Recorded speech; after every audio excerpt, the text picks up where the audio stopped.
உங்களுடைய தனிமையும் உங்கள் இரவும் நீங்கள் இந்த சமூகத்தை எதிர்கொள்ள முடியாமல் நீங்கள் ஓடி போய் ஒளிந்து கொள்கிற இடமா, இல்லை இந்த உலகத்தை புரிஞ்சுக்கிறதுக்கு நீங்க விச்ராந்தியா அப்படி யோசிக்கிறதுக்கான ஒரு ஸ்பேஸா? கிட்டத்தட்ட ரெண்டும் தான் சொல்லணும். இந்த வடு வந்து ரொம்ப நாள் இருந்தது. ஆனா கொஞ்சம் திரும்பி பார்க்கும்போது பார்த்தா நமக்காக அத்தனை பேர் இருந்திருக்காங்க. நம்மள எத்தனை பேர் நம்மளை கைவிட்டாங்களோ, ஏமாத்துனாங்களோ, சம்பந்தமே இல்லாம. அதாவது வெறும் நண்பர்கள் மட்டும் சொல்லல. முன்பின் தெரியாதவங்க, பேர் தெரியாதவங்க எல்லாம் வந்து பெரிய அளவுல நம்மள கை தூக்கிட்டு இருக்காங்க. இப்ப நமக்கு எனக்கு குருவா அமைஞ்சவங்களெல்லாம் அதுக்கு முன்னாடி யாருன்னு கூட எனக்கு தெரியாது.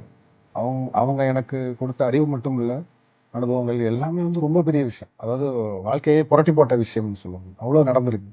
கூட வேலை செஞ்சவங்க ஏகப்பட்ட பேர் சொல்லலாம். பிரயாணங்கள்ல போகும்போது அப்பெல்லாம் கூகுள் கிடையாது இல்ல, கையில இந்த லோன்லி பிளானட்னு ஒரு அதோட புக்கு தான் மேப்பா இருக்கும் ஃபுல்லா.